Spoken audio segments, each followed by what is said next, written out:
बिस्मिल्लाहिर्रहमानिर्रहीम इय्याका नअब्दु व इय्याका नस्तईन। दोस्तों, इरशाद भट्टी खामोश रहता है, बोलता नहीं, लेकिन जब बोलता है तो फिर तबाही फेर देता है। ये एक टॉक शो में बैठे हैं जहाँ पर चौधरी फजल तारिक साहब बैठे हुए हैं और इरशाद भट्टी ने जो उसकी तबाही की है, उसको रगड़ा है, बग़ैर सर्फ के साथ रगड़ा है, चस आ गई सुनने की। ऐसा मेरे ख्याल में किसी नून लीग वाले के साथ कभी भी ऐसा नहीं हुआ जैसे आज जो है ना इरशाद भट्टी ने किया है। ये सुने आपको बड़ा मज़ा आएगा जी। मेरे घर से मुझे आज उठा लें तो मेरा कोई पुरसाने हाल नहीं। मैं आप सुन लेना, मैं अभी उसे पे आ जाऊं। प्लीज आप बोल रहे थे, मैं आप जवाब दे दीजिए। जवाब साथ ही ऐड करके अच्छा, 1 लाख नामालूम लोगों पर पर्चा किया, और पर्चा क्या किया, और घरों में घुसते हैं, बीवियों बेटियों और माओं के दुपट्टे खींचते हैं और चादर चार दीवारी का करते हैं। ये जिस दिन शहबाज शरीफ के साथ हो गया ना, अल्लाह ना करे इनके साथ हो, ये मेरे भाई हैं, इनके साथ जिस दिन हो गया ना, इनके घर में कोई घुसा, इनकी माँ बहन बेटी का किसी ने दुपट्टा खींचा, तो मैं फिर उस दिन इनके हक में आवाज उठाऊंगा।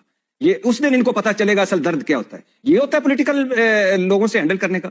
1 लाख लोगों का इधर जो भी पख्तून जो रेडी वाला है उसको इस्लामाबाद पुलिस उठा लेती है, जो चने बेच रहा है उसको इस्लामाबाद पुलिस उठा लेती है, और कोई पख्तून, हर पख्तून पीटीआई का नहीं है, और हर पीटीआई वाला इधर जलसे में भी नहीं आया या इhtजाज में शरीक नहीं हुआ।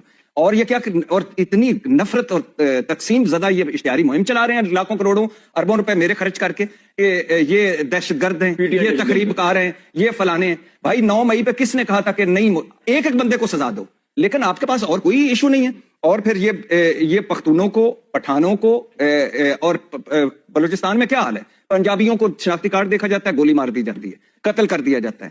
आजाद कश्मीर में लोग कहते हैं पाकिस्तान से आए हो, जीबी में जाके हालात देख ले।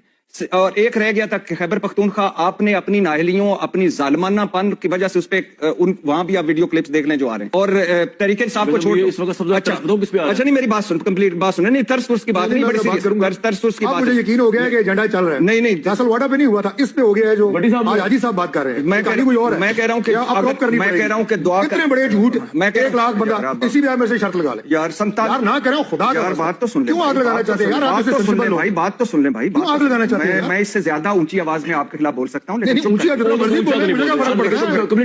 42,700 सिर्फ अटक पुलिस ने पर्चे काटे हैं नामालूम अफराद पर। और ये तो तय है ना, ये देख लेना कितने नामालूम अफराद। अच्छा, हुकूमत भुट्टो ज़िया साहब के बाकियात की, मैंडेट लेस हुकूमत, फॉर्म 47 की हुकूमत, इखलाकी बर्तरी के बगैर हुकूमत, गैर मकबूल हुकूमत, आल बचाओ माल बचाओ खाल बचाओ हुकूमत, झूठी हुकूमत, जालिम हुकूमत, और आजाद अदलिया खत्म कर चुकी हुकूमत, आजादी इजहार राय को खत्म कर चुकी हुकूमत। और अब आप पता क्या आ रहा है, अब आ रहा है नैब तरमीम हो गई, नैब तरमीम 1 हो गई, सिर्फ एक सेकंड, नैब तरमीम हो गई, नैब तरमीम 2 हो गई, इलेक्शन एक्ट 1 हो गया, इलेक्शन एक्ट 2 हो गया, खसूसी ट्रिब्यूनल बन गए। सुन ले, सिर्फ 30 सेकंड, पीका एक्ट आ गया, साइबर क्राइम एजेंसी आ गई, प्रैक्टिस एंड प्रोसीजर एक्ट आ गया, प्रैक्टिस एंड प्रोसीजर तरमीमी एक्ट आ गया, साइबर क्राइम तरमीमी एक्ट आ गया, अब डिजिटल राइट्स प्रोटेक्शन अथॉरिटी आ रही है, 5 साल कैद, 10 लाख जुर्माना। बंद कर दो यार।